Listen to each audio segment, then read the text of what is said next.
He has to marry 7 brides from different races to prevent world war, but they're all yanderes. I'm your anime, and let's go. Imagine being chosen to save the world by marrying 7 beautiful women from different species. Sounds like a dream, right? Except every single one of them is a psychotic yandere who will literally kill anyone who gets too close to you, including each other. This is the story of Kazuki Yamamoto, who thought he was the luckiest guy alive until he realized he's actually living in a nightmare harem where one wrong move means someone dies. Before we dive into this absolute chaos, smash that like button if you love insane harem stories, hit subscribe because we cover the craziest anime plots every week, and drop a comment telling me which yandere bride sounds the most terrifying. Now let's get into this disaster. On a sunny afternoon in Tokyo, 22-year-old Kazuki Yamamoto is working his boring office job when 2 men in black suits walk into his cubicle. They're not from his company. They're from the United Nations Paranormal Division.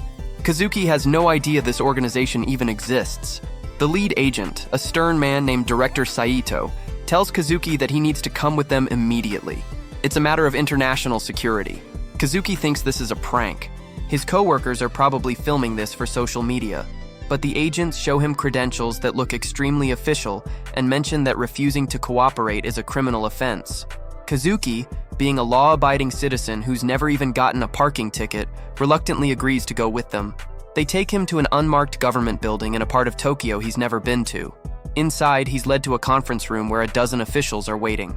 There's a woman in a military uniform, a man in traditional shrine priest robes, several people in business suits, and sitting at the head of the table is someone who looks like actual royalty. Director Saito tells Kazuki to sit down. He does, and then they drop the bomb. The world is about to enter a supernatural world war. For centuries, 7 major non-human races have coexisted with humanity in secret: demons, angels, dragons, vampires, elves, beast folk, and merfolk. These races have their own nations, territories, and governments hidden from normal humans, and for the past 100 years, tensions have been building: border disputes, resource conflicts, ancient grudges. The situation has reached a breaking point. War is imminent, and if these 7 races go to war, humanity will be caught in the crossfire. Millions will die, possibly billions. The supernatural beings have powers that modern militaries can't defend against. Kazuki asks what this has to do with him. He's just an accountant. The shrine priest, who introduces himself as Master Okubo, explains that there's an ancient prophecy, a ritual that can prevent the war, the 7 Brides Treaty. If a human male marries 1 woman from each of the 7 races, and the marriages are consummated, it creates a magical bond that prevents the races from going to war with each other. The bond makes it literally impossible for the races to harm each other, because doing so would harm their own bride, who is magically connected to her husband. It's a failsafe built into the universe itself by the gods who created these races. Kazuki stares at them. They want him to marry 7 women, 7 supernatural women from 7 different species, to prevent World War III. This is insane. He asks why him specifically. What makes him special? Director Saito pulls up a genetic analysis on a screen.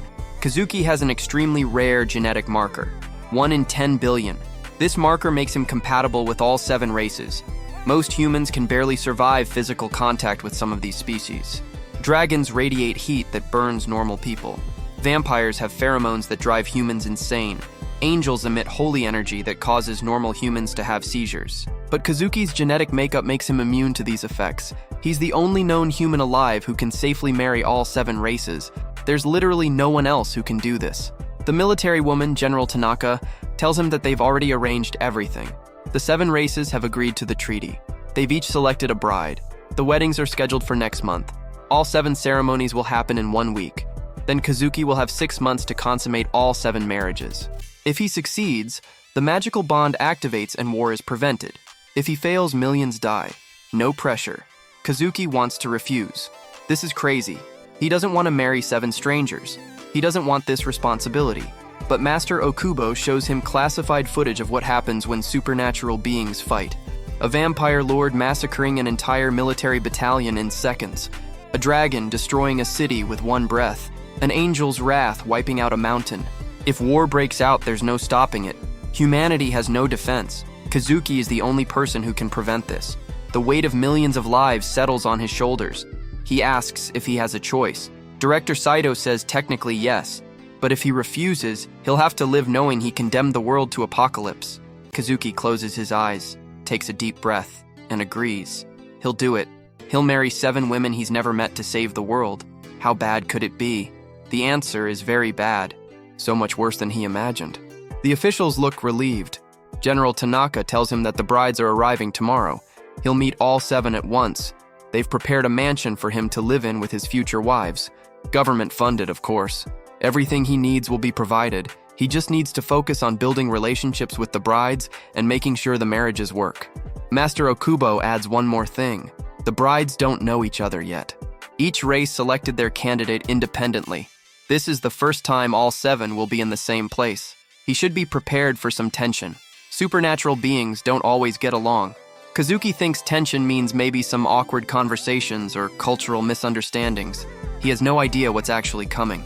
The next day, Kazuki arrives at the mansion. It's enormous, more like a palace than a house. 30 bedrooms, multiple living areas, a huge dining hall, indoor pool, garden. This place is bigger than most hotels. He's given a quick tour by the staff and then told the brides will arrive within the hour. He's nervous. He's about to meet 7 supernatural beings who will become his wives. He has no idea what to expect. The first to arrive is the demon bride. Her name is Akane, and she's absolutely stunning. Long black hair with red highlights, golden eyes with slit pupils, 2 small horns curving from her forehead. She's wearing a traditional Japanese kimono that somehow makes her look both elegant and dangerous. She walks up to Kazuki with a smile that shows slightly pointed teeth. She introduces herself as the daughter of the Demon King and says she's looking forward to their marriage. Her voice is smooth and pleasant. Kazuki starts to relax. Maybe this won't be so bad. Then Akane leans close and whispers that if he ever looks at another woman with desire, she'll burn that woman alive and make him watch. Her eyes glow red as she says this. Then she pulls back and smiles sweetly. Kazuki's blood runs cold. The second bride arrives moments later. She's the angel representative named Seraphina. Pure white wings folded behind her back. Golden blonde hair that literally glows. Eyes like blue sky. She's wearing a white dress that looks like it's made of light itself. She's the most beautiful thing Kazuki has ever seen. She approaches gracefully and tells him that heaven has blessed this union. She's honored to be chosen as his bride. Her voice sounds like music. Kazuki thinks maybe the demon bride was just joking. Angels are supposed to be kind and pure, right? Then Seraphina notices Akane standing nearby. Her expression doesn't change, but the temperature drops 10 degrees. She tells Kazuki that she can sense darkness in this house. She'll need to purify it regularly. By purify, she means eliminate. She smiles at him sweetly, the same sweet smile as Akane. Kazuki realizes with growing horror that this is going to be a pattern. The dragon bride arrives third. Her name is Ryuko. She looks mostly human except for the red scales on her arms and legs, the tail swishing behind her, and the small wings on her back. She's tall and muscular with fierce red eyes. She walks up to Kazuki and sniffs him. Declares that he smells acceptable for a human. Dragons value strength above all else, and she expects him to prove himself worthy. She also mentions casually that in dragon culture, the female eats her mate if he's unfaithful. She's not joking. Kazuki can tell by the way she looks at him like a predator sizing up prey. The vampire bride is fourth. Lady Crimson is her name. Pale skin, dark red hair, eyes that shift from crimson to purple. She moves with inhuman grace. She takes Kazuki's hand and kisses it, her lips cold as ice. She tells him that she's been alive for 300 years and has never met a human as interesting as him. His blood smells divine. She's looking forward to tasting it on their wedding night. The way she says tasting makes it clear she means more than just a little sip. She also mentions that vampires are extremely possessive of their belongings, and once they're married, he'll belong to her. Anyone who tries to take what's hers will be drained dry. The elf bride arrives fifth. Arya is her name, and she's otherworldly beautiful. Long silver hair, green eyes like forest leaves, pointed ears. She's shorter than the others, and has an ethereal quality that makes her seem not quite real. She greets Kazuki politely and explains that elves mate for life. Once they bond, it's eternal. She's using magic to confirm that he's truly her destined partner. She closes her eyes and chants something. Then she opens them and smiles. Yes, the magic confirms it. He's hers, forever. She says this with such certainty that Kazuki feels trapped. She also casually mentions that elven magic can make people disappear without a trace. just so he knows. The beast folk bride is sixth. Her name is Kira, and she's a wolf girl. Fluffy ears on top of her head, a bushy tail, sharp claws, fangs. She's energetic and immediately gets in Kazuki's personal space, sniffing him like Ryuko did, but more thoroughly. She declares him acceptable and says she's excited to mark him as her mate. In beast folk culture, mates mark each other with bites. She shows him her fangs. They're very sharp. She also mentions that her pack will kill anyone who threatens their alpha's mate. She'll make sure to introduce him to the pack soon. The way she says this makes it clear the pack is ready to murder on her command. The seventh and final bride is the merfolk representative named Marina. She arrives in a wheelchair because she's in her mermaid form. Beautiful blue-green scales where her legs should be. Long, flowing blue hair. Eyes like ocean depths. She's shy and quiet compared to the others. She apologizes for not being able to walk on land yet. She's practicing the transformation magic, but it takes time. Kazuki tells her it's fine. He's just relieved that at least one of his future brides seems relatively normal and non-threatening. Then Marina quietly mentions that merfolk can control water, including the water inside human bodies. She could make someone's blood boil or freeze with a thought. She won't do that to him, of course. She loves him already. But anyone who tries to hurt him will drown on dry land. She says this while smiling sweetly. Kazuki realizes there are no normal ones. All 7 of his brides are yanderes. Obsessive, possessive, violent, and they all just met each other. The 7 brides stand in the mansion's main hall, sizing each other up. The tension is so thick you could cut it with a knife. Akani's eyes glow red as she stares at Serafina. Serafina's wings start glowing with holy light as she stares back. Ryuko's scales begin smoking as her body temperature rises. Lady Crimson's fangs extend. Arya's hands glow with magical energy. Kira's claws extend and she growls low in her throat. Marina's wheelchair is surrounded by floating orbs of water. They're seconds away from attacking each other. Kazuki does the only thing he can think of. He steps into the middle of them and yells for everyone to stop. 7 pairs of supernatural eyes turn to him. For a moment he thinks he's about to die. Then Akane smiles and says that he's right. They shouldn't fight. Yet. They're all going to be sister wives after all. They should get along. The way she says yet makes it clear she's planning something. The others seem to come to a similar conclusion. The immediate danger passes, but Kazuki can tell this is far from over. Director Saito appears looking stressed. He tells Kazuki that the first wedding is scheduled for 3 days from now. He'll marry the demon bride first. The remaining weddings will follow 1 per day for the next week. In the meantime, he should focus on getting to know his brides and keeping them from killing each other. Kazuki asks how he's supposed to do that. Saito just shrugs and leaves. Kazuki is on his own. That night at dinner is a disaster. The mansion staff prepared a feast, but the brides can barely sit at the same table without starting fights. Akane sits on Kazuki's right and immediately claims she should be his first wife since demons are the strongest race. Serafina sits on his left and counters that angels are closest to the divine and therefore should take precedence. Ryuko slams her fist on the table hard enough to crack it and declares that dragons are the most powerful and she should be first. Lady Crimson laughs and says that vampires are immortal and have more experience than any of them. Arya quietly mentions that elves have the strongest magic. Kira howls that beast folk have the most passion. Marina splashes water at all of them and says merfolk have dominion over 70% of the planet. The argument escalates. Food starts flying. Akane throws fire. Serafina throws holy light. Ryuko breathes actual flames. Lady Crimson turns into a swarm of bats. Arya casts illusion magic. Kira transforms into a full wolf.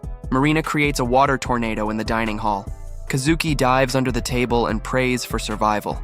The fight only stops when Master Akubo appears and uses some kind of sealing magic to freeze everyone in place. He lectures them about the purpose of the treaty. They're supposed to be preventing war, not starting one in the mansion. He releases them and they all apologize. To Kazuki, not to each other. They don't care about hurting each other. They only care about upsetting him. Kazuki realizes this is both good and bad. Good because they won't fight when he's watching. Bad because they'll definitely fight when he's not. He's going to have to manage 7 jealous yanderes who all want him exclusively and see the others as obstacles to eliminate. He's not a hero. He's not special. He's just an accountant who got drafted into the most dangerous marriage arrangement in history, and the weddings haven't even started yet. The next 3 days are chaos. Kazuki tries to spend time with each bride individually to build some kind of relationship before the weddings, but every time he's alone with one, the others get jealous. He has tea with Serafina in the garden. It's actually pleasant until Akane appears and sets the garden on fire because she's angry he's giving the angel attention. He goes swimming with Marina to help her practice her transformation magic. Lady Crimson appears and tries to hypnotize Marina into leaving. Kira physically attacks her. The pool becomes a battlefield. He practices sword fighting with Ryuko because dragons respect martial skill. Arya gets jealous and traps them in an illusion maze. It takes hours to escape. Every single interaction is sabotaged by the others. Kazuki can't build relationships because the brides won't let him be alone with any of them. Finally, he calls a house meeting. All 7 brides gather in the living room. Kazuki stands in front of them and gives a speech. He tells them he understands this situation is difficult for everyone, including him. He never asked for this, but they're all stuck in it together.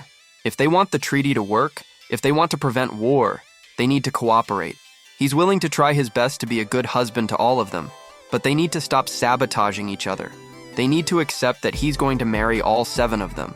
No one is getting eliminated. They're all going to be part of his life. Can they agree to at least try to coexist peacefully? The brides look at each other. There's a long silence. Then Akane speaks.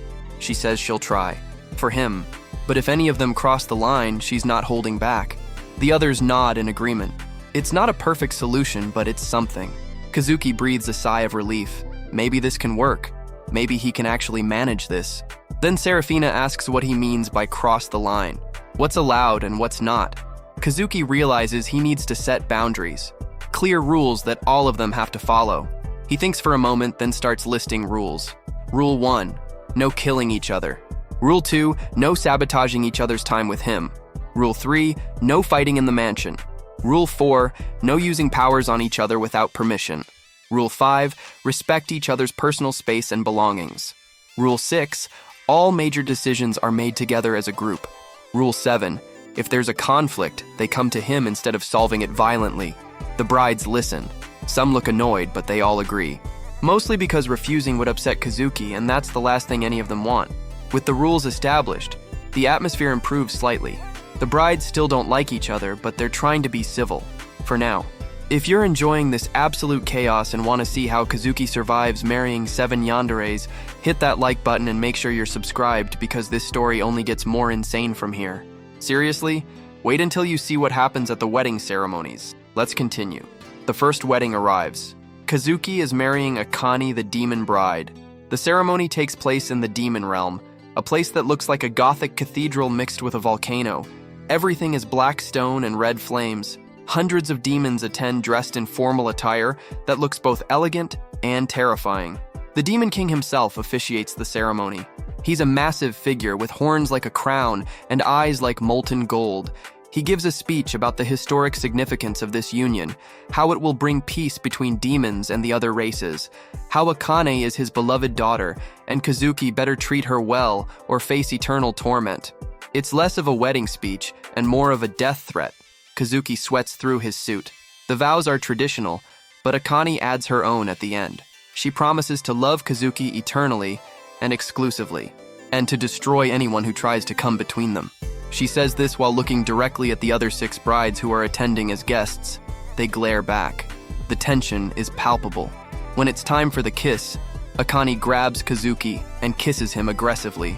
There's actual fire involved. His lips feel burned when she pulls away. The demons cheer. The Demon King declares them husband and wife. Kazuki has completed 1/7 of his impossible task. 6 more to go. The reception is wild. Demons know how to party, and it involves a lot of alcohol, fire-breathing contests, and what can only be described as combat dancing. Kazuki is dragged into various demon traditions that are equal parts fascinating and terrifying. At one point, he has to arm wrestle Akane's 7 brothers. He loses all 7 matches, but they respect that he tried. Akane stays glued to his side the entire time. She's literally holding his hand and won't let go. Whenever another bride approaches, she bares her teeth. Lady Crimson manages to steal a dance. Akane looks ready to commit murder, but Kazuki reminds her of the rules. No fighting at official events. Akane backs down, but promises Crimson they'll settle this later. The vampire just laughs. The night ends with Akane dragging Kazuki to a private chamber. She tells him they don't have to consummate tonight if he's not ready. She can wait 6 months like the treaty requires, but she makes it clear she wants to. Kazuki politely declines. He needs time to process everything.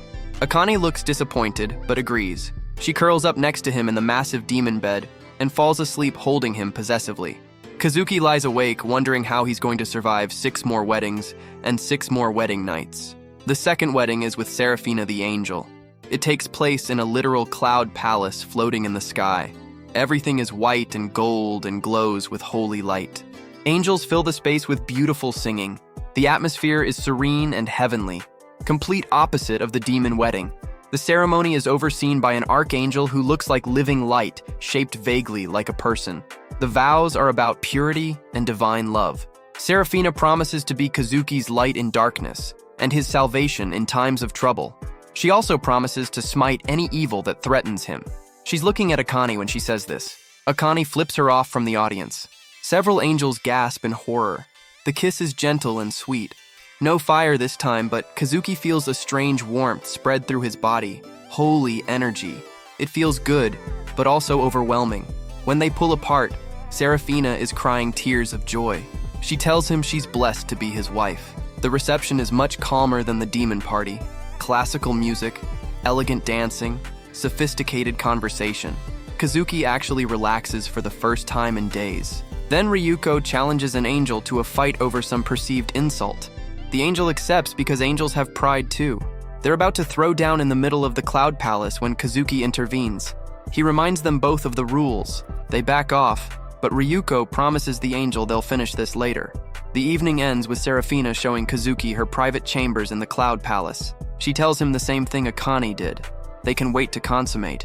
But she makes it clear she's ready whenever he is. She kisses him goodnight with such genuine affection that Kazuki feels guilty. These women are really invested in these marriages. They're not pretending. They genuinely care about him even though they just met. It makes the whole situation more complicated. The third wedding is with Ryuko the dragon. This ceremony takes place in a volcano, an active volcano. Only Kazuki's special genetics keep him from being cooked alive by the heat. Dragons pack the massive volcanic chamber. They're all in human form, but their eyes glow and smoke rises from their scales. The Dragon Emperor himself presides. He's ancient and massive even in human form. His presence is overwhelming. The vows are about strength and dominance. Ryuko promises to stand beside Kazuki as his equal and to burn anyone who threatens their union. The kiss is intense. Ryuko doesn't hold back.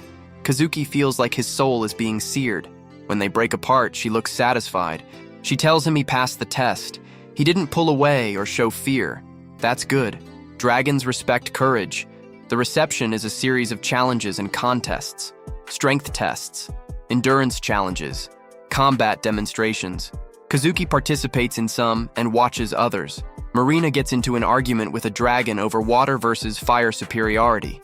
It almost becomes a fight. Kazuki stops it. He's getting good at intervention. The night ends in a dragon's hoard, which is basically a cave filled with treasure. Ryuko tells him all of this belongs to them now. Dragons share their wealth with their mates. She also makes it clear she's ready to consummate whenever he gives the word. Kazuki is starting to feel the pressure. 3 wives and none of them have consummated yet. The treaty requires all 7 within 6 months. He's running out of time. The 4th wedding is with Lady Crimson the vampire. This takes place in an ancient castle at midnight during a blood moon. Very gothic, very dramatic. Vampires love aesthetics. The ceremony is presided over by the vampire queen herself, Lady Crimson's mother. She's terrifyingly beautiful and radiates power that makes even the other supernatural beings nervous. The vows are about eternal bonds and blood oaths.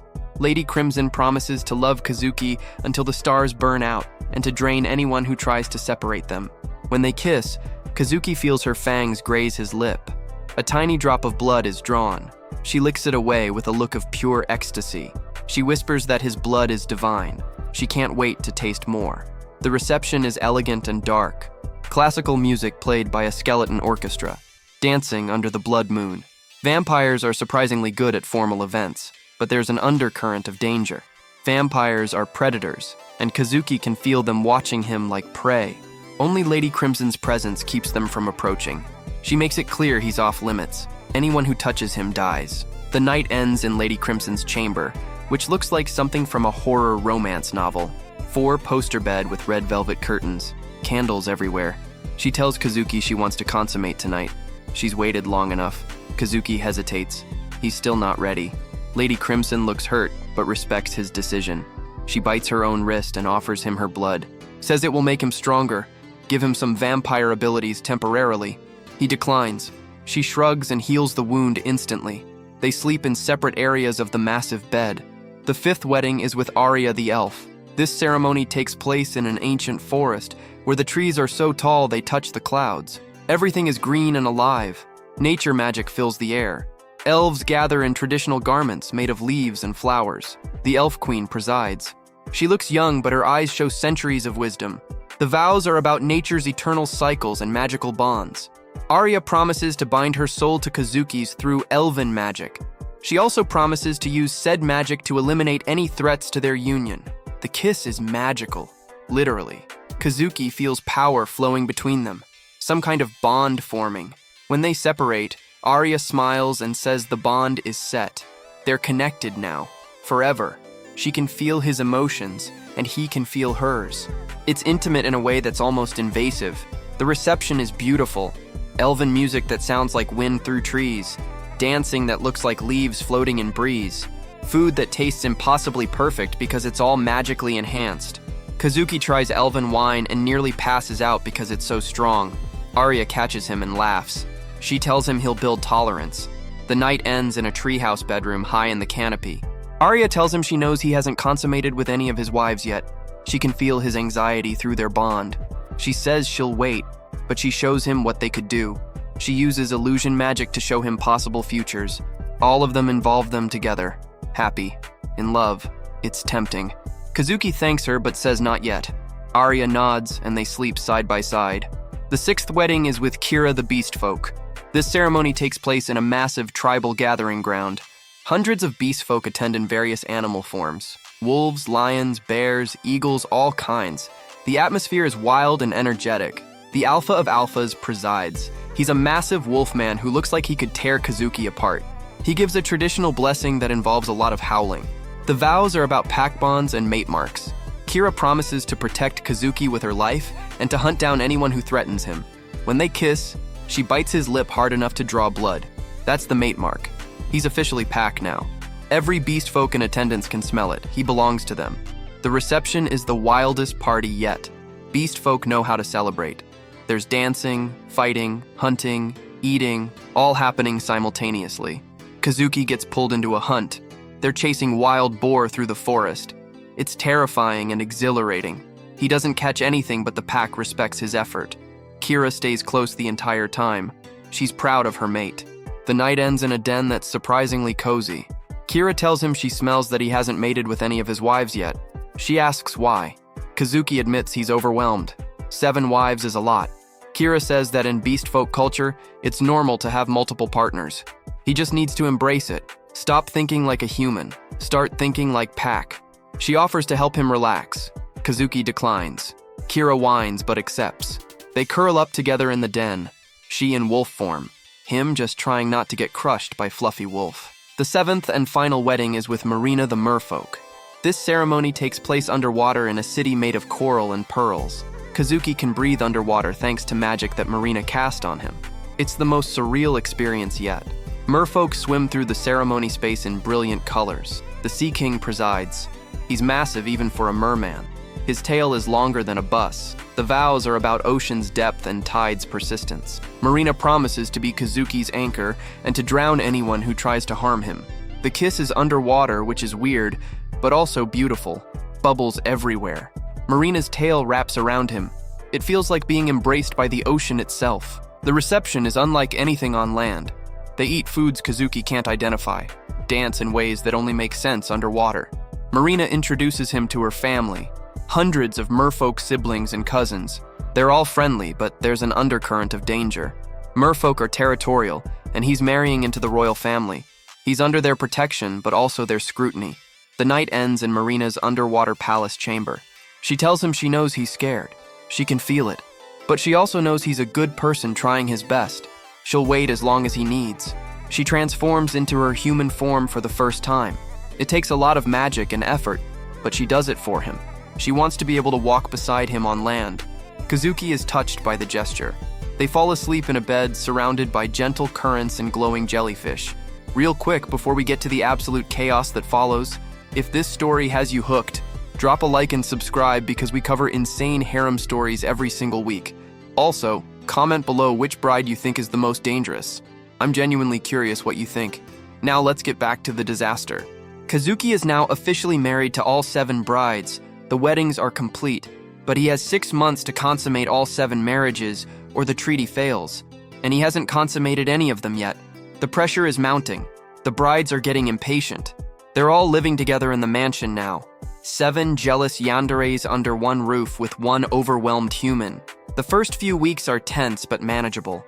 The brides follow the rules mostly. They're trying to make this work, but cracks start to show. Akane gets jealous when Kazuki spends too much time with Serafina. She lights his favorite shirt on fire. Serafina retaliates by blessing Akane's room. Holy energy burns demons. Akane can't sleep in her own room for days. Ryuko challenges Kira to a dominance fight. They destroy the training room. Lady Crimson hypnotizes one of the maids to spy on Arya. Arya catches her and uses magic to make the maid forget everything, including her own name, for a few hours. Marina floods the basement because she's angry no one is paying attention to her. The mansion becomes a war zone. Kazuki tries to mediate. He spends time with each bride individually, takes Akane on dates in the human world, prays with Serafina at a shrine, trains with Ryuko, attends social events with Lady Crimson, studies magic with Arya, goes on runs with Kira, swims with Marina. He's exhausting himself trying to keep everyone happy, but it's not enough. 3 months pass. Halfway to the deadline. Kazuki still hasn't consummated any marriages. The brides are getting desperate. They start competing for his attention more aggressively. Akane corners him in his room and tries to seduce him with demon magic. Kazuki resists. Barely. Serafina does the same using angel allure. Kazuki runs away. Ryuko straight up tells him she's going into heat and needs him. Now. Kazuki hides in a closet. Lady Crimson offers to make it easy. She can hypnotize him so he doesn't have to think about it. Kazuki refuses. That defeats the purpose. Arya uses their soul bond to flood him with her emotions. Love, desire, longing. It's overwhelming. Kira shifts into human form and literally tackles him. Marina cries and says if he doesn't want her, she'll return to the ocean forever. Kazuki is being emotionally manipulated from 7 directions simultaneously. He's cracking under the pressure. Director Saito visits to check on progress. He takes one look at Kazuki and knows immediately that the marriages haven't been consummated. He pulls Kazuki aside for a private conversation, asks what the problem is. Kazuki breaks down. He admits he can't do it. He can't be intimate with 7 women. He's not built for this. He's just a normal guy. Saito sighs. He tells Kazuki something important. The treaty doesn't require love. It requires commitment. The consummation is symbolic. It represents accepting the bond fully. But it doesn't have to be perfect. It doesn't have to be romantic. It just has to happen. Kazuki can approach this like any other responsibility, one step at a time. He doesn't have to make all 7 wives happy simultaneously. He just needs to fulfill the treaty requirements. The rest will figure itself out. This perspective helps. Kazuki realizes he's been overthinking this. He's been trying to be the perfect husband to 7 women simultaneously. That's impossible. Instead, he should just focus on making the treaty work. The relationships can develop naturally over time. That night, Kazuki calls another house meeting. All 7 brides gather expecting another lecture about rules. Instead, Kazuki tells them the truth. He's overwhelmed. He's scared. He's not sure how to be a husband to 7 women, but he's willing to try. He wants to start consummating the marriages, but he needs their patience and understanding. He can't do all 7 at once. He'll need to take it one at a time, and he needs them to respect whatever pace he sets. The brides look at each other. Then Akane speaks. She says she'll go first. She's the first wife after all. Serafina objects. She should go first as the purist. Ryuko says strength determines order. She's strongest, so she goes first. Lady Crimson says age brings wisdom. She's oldest, so she deserves priority. Arya says their soul bond means she's closest. Kira says pack hierarchy determines order. Marina says ocean predates all of them. They start arguing. Kazuki stops them. He says he'll decide the order himself, and he chooses to go in the order of the weddings. Akane first, since she was his first wedding, then Serafina, then Ryuko.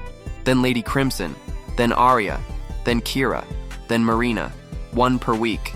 That gives him time to process each one. The brides accept this because it's fair and based on objective criteria. That night, Kazuki consummates his marriage with Akane. It's awkward and nerve-wracking, but Akane is surprisingly gentle. She can tell he's scared, so she takes control, makes it easy for him. Afterwards, she holds him and tells him he did well. She's satisfied. The bond activates. Kazuki can feel it, a magical connection forming between him and Akane, and through her, a connection to the entire demon race. It's working. The treaty is working. 1 down, 6 to go. Over the next 6 weeks, Kazuki consummates with each bride in order. Seraphina is loving and patient. Ryuko is passionate and intense. Lady Crimson is experienced and takes charge. Arya is magical and intimate.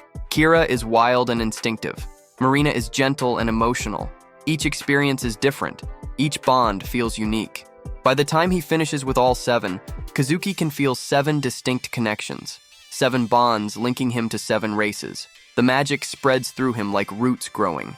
He can feel it extending outward, connecting to the demon realm, to heaven, to dragon territories, to vampire covens, to elven forests, to beastfolk packs, to merfolk kingdoms. The treaty is complete. The bond is active. War is now impossible.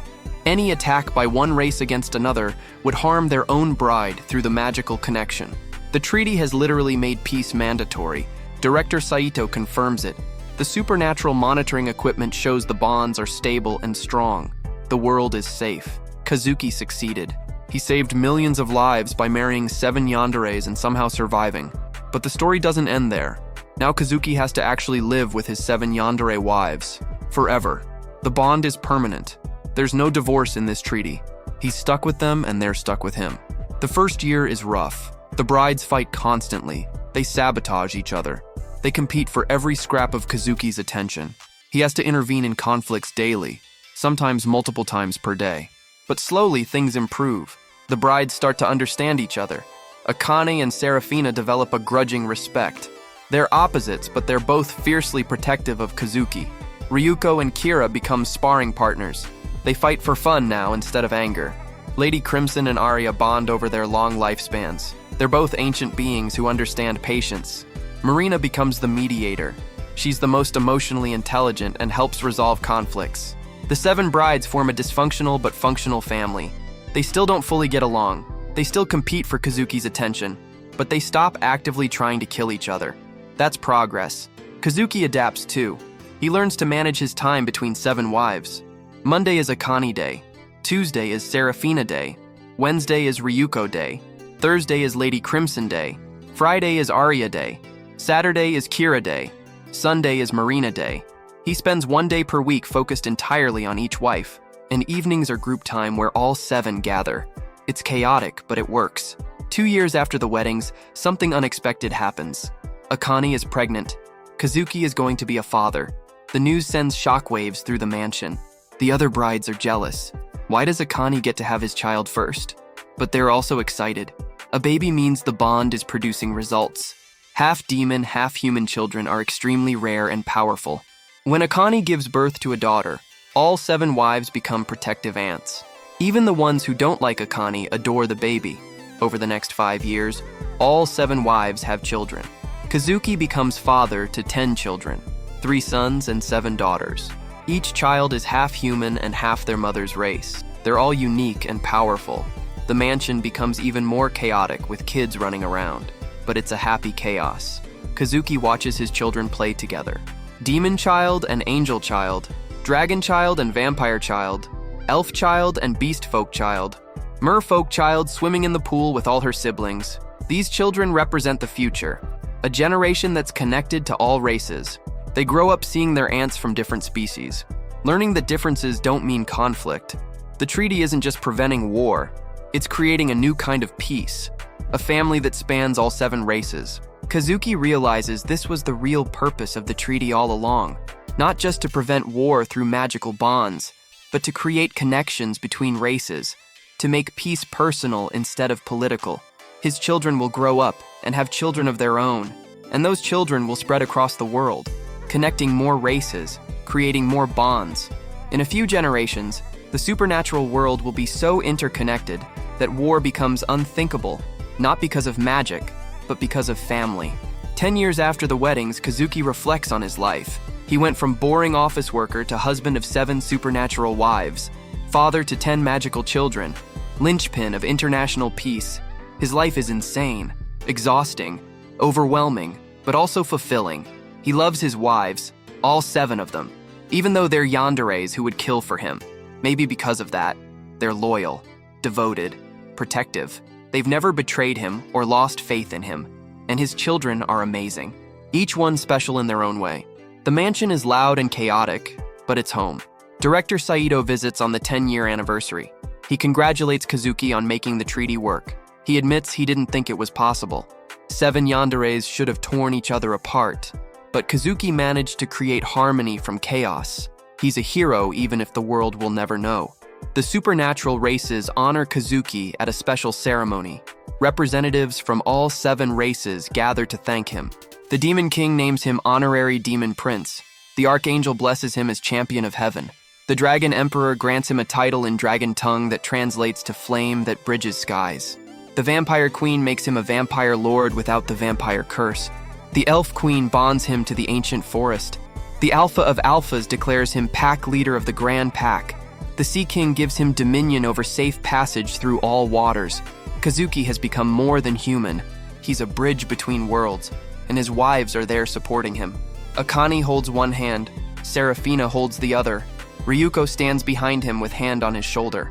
Lady Crimson whispers encouragement. Arya sends love through their bond. Kira howls in celebration. Marina creates a water display that lights up the sky. His 7 yandere wives, who would kill anyone who threatens him, are united in their pride for him. The ceremony ends with a feast that combines traditions from all 7 races: demon fire dancing, angel choir singing, dragon strength contests, vampire blood wine, elven nature magic displays, beast folk hunting games, merfolk water performances. It's beautiful chaos, just like Kazuki's life. That night, back at the mansion, Kazuki tucks his children into bed, each one in their own room decorated according to their mother's culture. He tells them stories about the world before the treaty, about the tensions and fear, about how close they came to war. He tells them they're the reason peace is possible. They're proof that different races can coexist, can love each other, can build families together. His children listen with wide eyes. They promise to make him proud, to keep peace when they grow up. Kazuki kisses each of their foreheads and leaves them to sleep. He returns to the main bedroom where his 7 wives are waiting. They've learned to share the massive bed that was custom built to fit all 8 of them. It's crowded but comfortable. Akane curls against his right side. Seraphina takes his left. Ryuko lies across the foot of the bed in dragon form. Lady Crimson hovers nearby in bat form. Arya sits by the headboard playing with his hair. Kira in wolf form takes up a ridiculous amount of space. Marina uses magic to create a small pool that floats above the bed. They're all there, his 7 impossible wives. And Kazuki realizes he wouldn't change anything. Yes, they're yanderes. Yes, they're possessive and violent and jealous. Yes, his life is constant chaos managing their emotions and conflicts. But they're his family. They save the world together, and they'll protect that peace together. Before falling asleep, Kazuki thinks about the office worker he used to be. That boring life seems like a dream now, or maybe a nightmare. Because this chaotic, overwhelming, insane life with 7 yandere wives is actually better. He has purpose. He has love. He has a family that spans 7 races. He prevented World War III by marrying 7 women who all want to kill anyone who looks at him wrong. It's the most ridiculous origin story for world peace ever, but it worked. The protagonist who had to marry 7 brides from different races to prevent world war, but they're all yanderes, didn't just survive. He thrived. He built something beautiful from impossible circumstances. He turned jealousy into cooperation, turned competition into family, turned potential disaster into lasting peace. And every day he wakes up to 7 beautiful, deadly women who love him with terrifying intensity. That's his life. That's his legacy. That's his happily ever after. Sort of. Because yanderes never stop being yanderes. They just direct that obsessive energy toward protecting what's theirs. And Kazuki is theirs. Forever.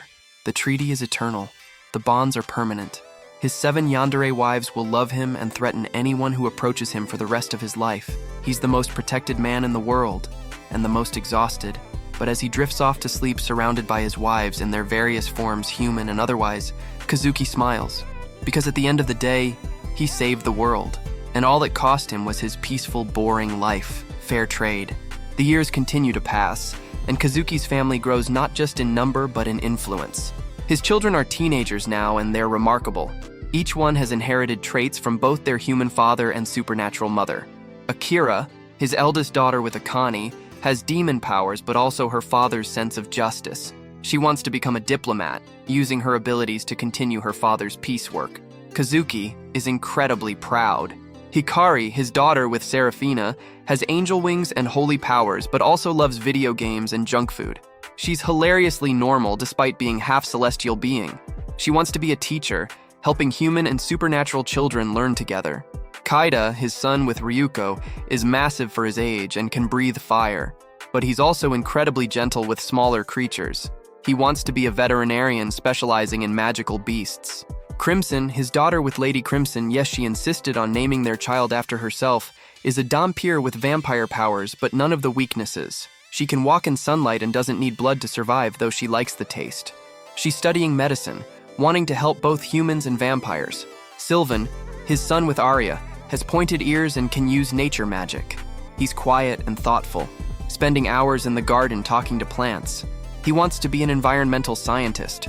Fenrir, his son with Kira, can shift between human and wolf form at will. He's energetic and loyal, always protecting his younger siblings. He wants to join the international supernatural peacekeeping force. Coral, his daughter with Marina, can breathe both air and water and has a tail she can summon at will. She's obsessed with oceanography and wants to map the entire supernatural underwater world. Each child is proof that the treaty works, that different races can create life together, that peace is possible. But raising 10 magical teenagers is its own kind of chaos. Akira sets things on fire when she's angry, just like her mother. Hikari accidentally creates holy barriers when she's scared, locking herself and others in rooms. Kaida's growth spurts are extreme. He outgrew his bed 3 times in 1 year. Crimson has teenage vampire mood swings, which are intense. Sylvan accidentally grew a forest in the basement when he was going through plant puberty. Fenrir's wolf instincts make him extremely territorial about his room. Coral flooded her bathroom 7 times, learning to control her water powers. Kazuki deals with all of this while still managing 7 yandere wives. It's a miracle he hasn't gone completely insane, but he has help. The wives, for all their issues, are good mothers. They've learned to co-parent effectively. When Akira is having demon teenager problems, Akane handles it. When Hikari is struggling with angel expectations, Seraphina guides her. Each mother is there for her specific child, but also for all the other children. Ryuko teaches all the kids martial arts. Lady Crimson helps all of them with their studies. Arya teaches them about nature and magic. Kira takes them all on pack runs. Marina teaches them all to swim. It's a communal parenting approach that works surprisingly well. The mansion has been expanded multiple times to accommodate everyone. It's now more like a compound. Multiple buildings, training facilities, a schoolroom, gardens, a massive pool that connects to the ocean. The staff has grown to 30 people, all carefully vetted and paid extremely well to keep the family's secrets. One day, when Kazuki is 42, Director Saito visits with grave news. A new threat has emerged. There's a radical faction of supernatural beings who oppose the treaty.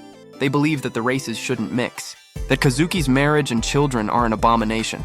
They call themselves the purists, and they're planning to break the treaty by killing Kazuki. If he dies, the magical bonds might break. War could resume. Kazuki's blood runs cold. He knew there would be opposition, but he didn't expect assassination attempts. Saito tells him that security is being increased, but Kazuki needs to be careful. The purists are resourceful and motivated by ideology, the most dangerous kind of enemy. Kazuki tells his wives. Their reaction is exactly what he expected. Akane wants to hunt down every purist and burn them alive. Seraphina wants to use divine power to smite them. Ryuko wants to challenge their leader to single combat and eat them. Lady Crimson wants to infiltrate their organization and destroy it from within. Arya wants to use magic to make them forget their hatred. Kira wants to sick her entire pack on them. Marina wants to drown them all. Kazuki has to calm 7 yanderes who are ready to commit genocide to protect him. He reminds them that violence will only prove the purists right. They need to be smart about this. They need to protect the peace they built. The wives reluctantly agree, but they're on high alert. For the next few months, life becomes tense. Security is everywhere. Kazuki can't go anywhere without guards. The children are kept close to home. The wives take turns watching him every moment. It's suffocating but necessary. Then the first attempt happens. A purist agent posing as a delivery person tries to poison Kazuki's food. Lady Crimson smells the poison instantly. She drains the would-be assassin dry before anyone can stop her. The second attempt is a sniper. Seraphina's divine sense detects the hostile intent. She creates a holy shield that stops the bullet. The sniper escapes, but Kira tracks their scent. The pack finds them. They don't survive. The third attempt is a bomb planted in Kazuki's car. Arya's nature magic senses something wrong with the vehicle. The bomb is defused by specialists. The bomber is caught. Akane personally interrogates them. The bomber talks. The purists are more organized than anyone thought. They have cells across the world. They're funded by old money from supernatural nobles who lost power when the treaty was signed. They're not going away. This becomes a war of shadows. The purists trying to kill Kazuki. His wives and the international supernatural community trying to stop them. It goes on for a year. Dozens of attempts. Dozens of purists killed or captured. The wives are in their element. They're protecting their husband, and they're terrifyingly good at it.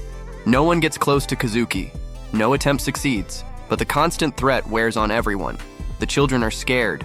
The wives are stressed. Kazuki feels guilty that his existence is causing all this trouble. Finally, Kazuki makes a decision. He can't just hide forever. He needs to confront this. He announces publicly that he'll give a speech at the International Supernatural Summit. He'll address the purists directly. His wives try to talk him out of it. It's too dangerous. The purists will definitely try to kill him at such a public event. But Kazuki is firm. He needs to show that he's not afraid, that the treaty is worth defending, that peace is worth the risk. The summit takes place in a neutral location, a massive convention center that's been warded by the best mages from all 7 races. Security is unprecedented. Thousands of guards, multiple layers of magical protection. Every attendee is screened extensively. The 7 races send representatives.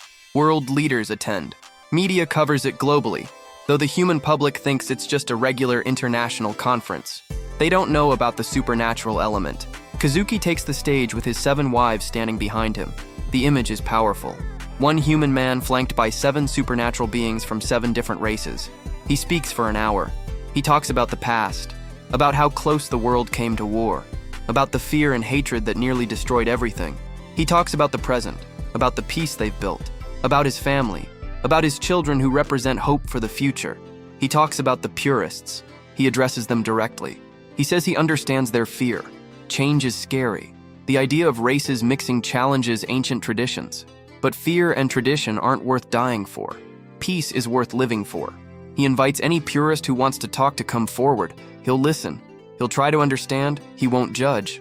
But he won't back down either, because his family is worth protecting. The future his children represent is worth fighting for. Before we get to the insane finale, quick reminder to hit that like button if you've been invested in this story, and subscribe so you don't miss more wild recaps like this. Comment which wife you think is the most protective, because I need to know. Now back to the summit. As Kazuki finishes his speech, a figure stands up in the audience. It's a purist leader, an ancient elf who's been alive for over 1,000 years. He announces that Kazuki's words are meaningless. The purists will never accept the treaty. They'll never stop trying to kill him, and they have something special planned for today. Suddenly, despite all the security, despite all the wards, a magical attack launches. Multiple purist agents who somehow infiltrated the summit activate suicide spells. They're willing to die to kill Kazuki. Explosions, magical attacks, chaos. The security team engages, but the purists planned this perfectly. They're targeting the wards, trying to bring down the magical protection so they can get a clear shot at Kazuki. The 7 wives move instantly. Akane creates a demon fire barrier around Kazuki. Seraphina adds a holy shield. Ryuko transforms into full dragon form, massive and terrifying, positioning herself as a physical barrier. Lady Crimson turns into a swarm of bats, attacking any purist who gets close. Arya summons vines that grab and immobilize attackers. Kira shifts to wolf form and her entire pack appears, having been waiting outside for exactly this scenario. Marina floods the convention center floor, making it impossible for ground attackers to advance. The wives are a coordinated defense force. They've trained for this. They knew this day would come. And they're not letting anyone touch their husband. The battle is intense. Purists versus security forces. Extremists versus peacekeepers. It's exactly the kind of conflict the treaty was meant to prevent. But it's happening anyway, because some people would rather destroy than adapt. Kazuki watches from behind 7 layers of protection as his wives fight. Akane is incinerating attackers with demon fire. Seraphina is smiting them with holy wrath. Ryuko is physically crushing them. Lady Crimson is draining them. Arya is strangling them with plants. Kira's pack is tearing them apart. Marina is drowning them in water.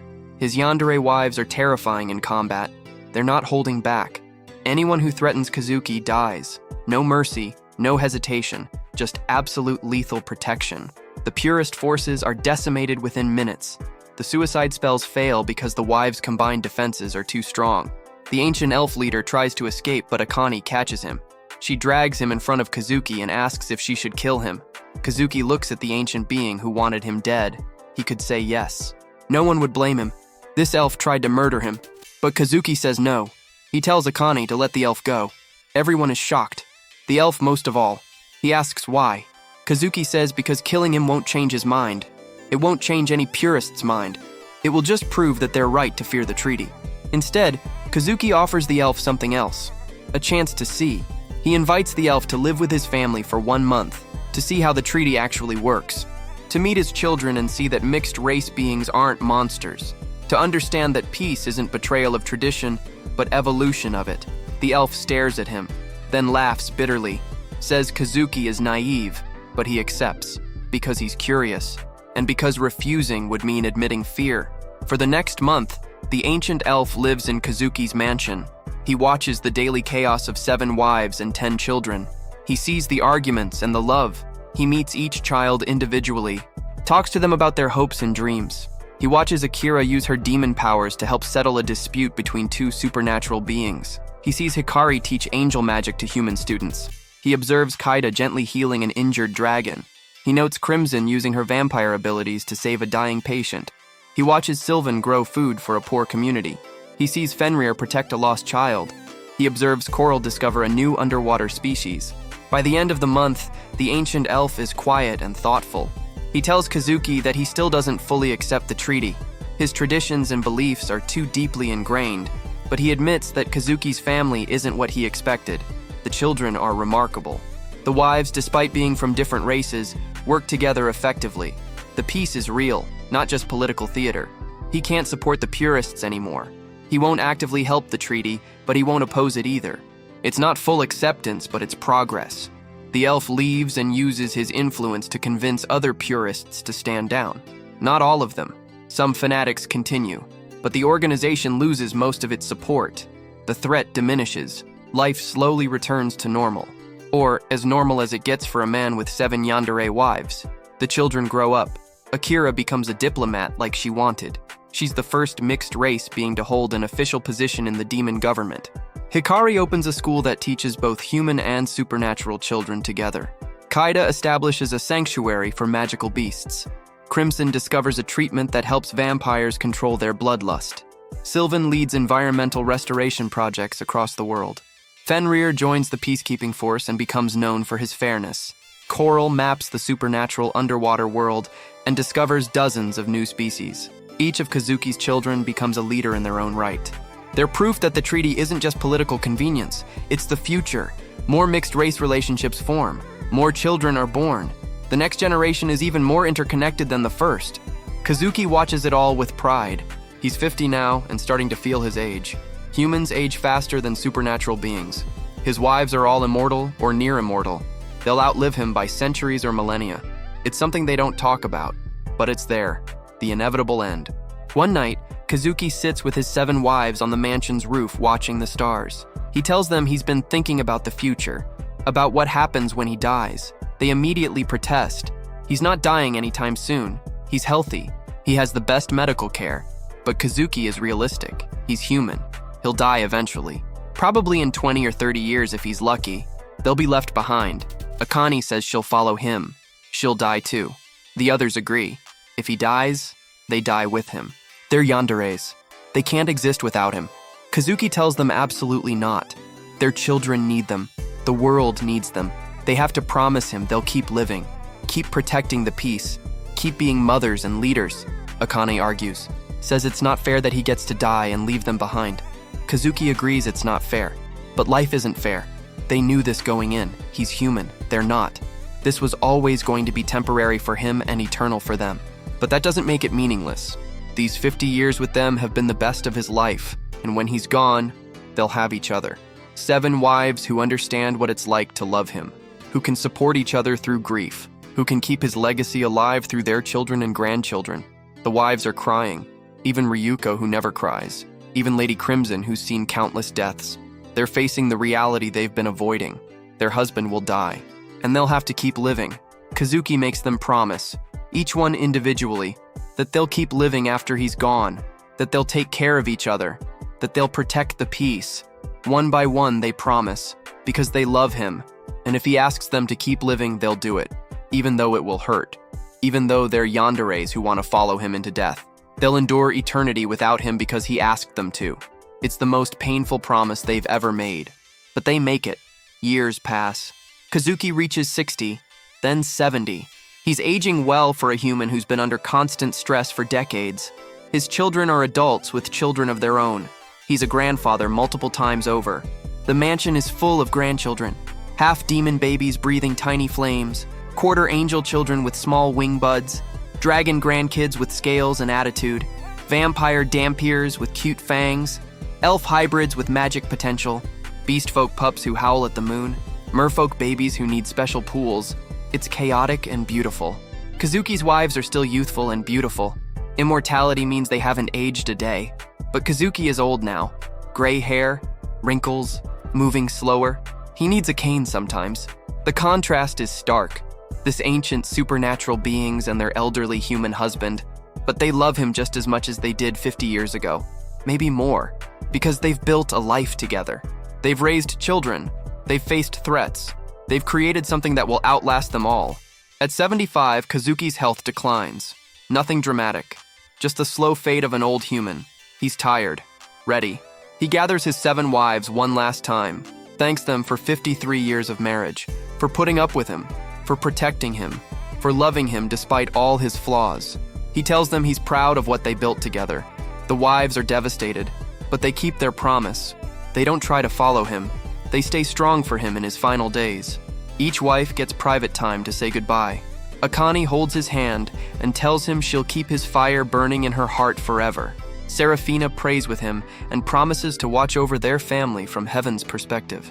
Ryuko gives him a dragon's farewell, breathing flame that doesn't hurt but warms. Lady Crimson kisses him one last time and says his blood was the sweetest she ever tasted. Arya uses their soul bond to share one final moment of perfect connection. Kira in wolf form lies beside him, letting him pet her fur. Marina creates water sculptures of their memories together.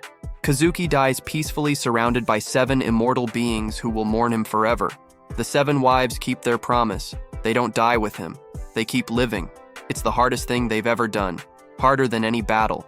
Harder than any sacrifice. Living without the person they're obsessed with. But they do it. They support each other through grief. They raise their grandchildren. They protect the peace. Centuries pass. The wives become legends. The 7 immortal widows who loved one human so much they changed the world. They tell stories about Kazuki to anyone who will listen. About the accountant who saved the world by marrying 7 yanderes.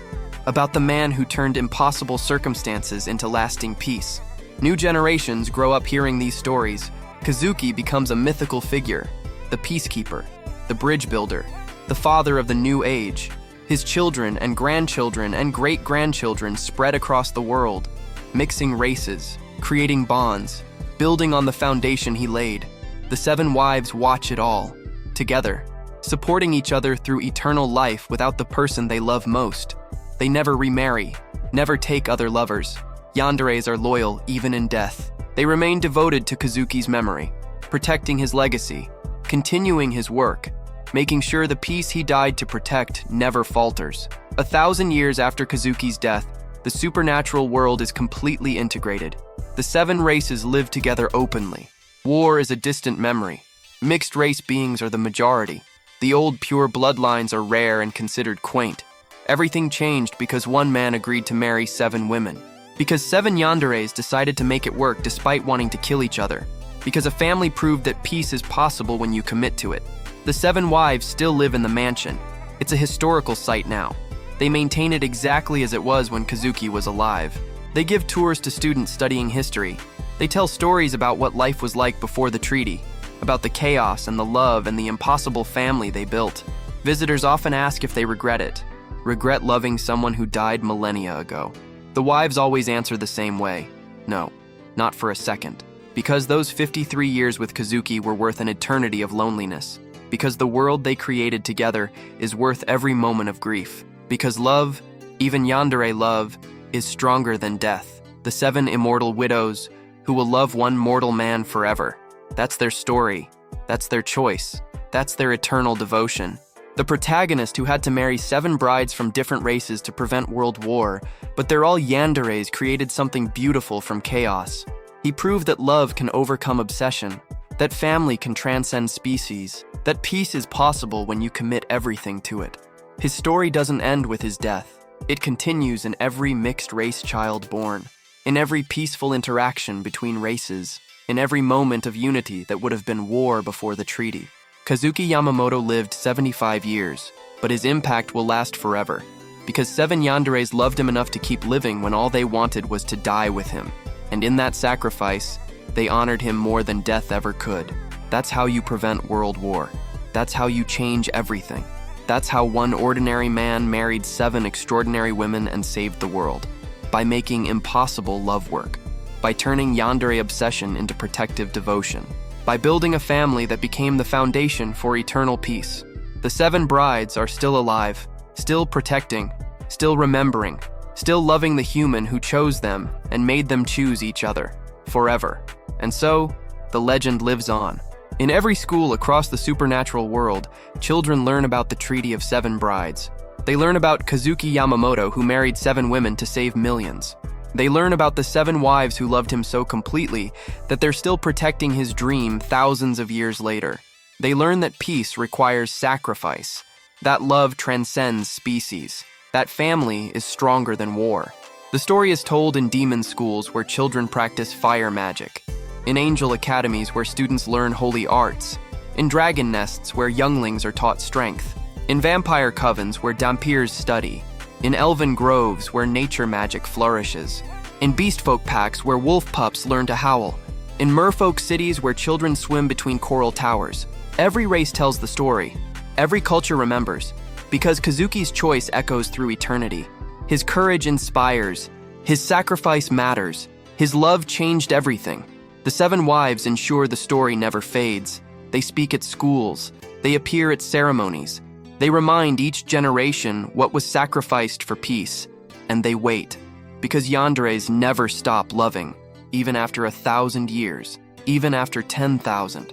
They're waiting for the day they can finally join him. But until then, they live, they protect, they remember.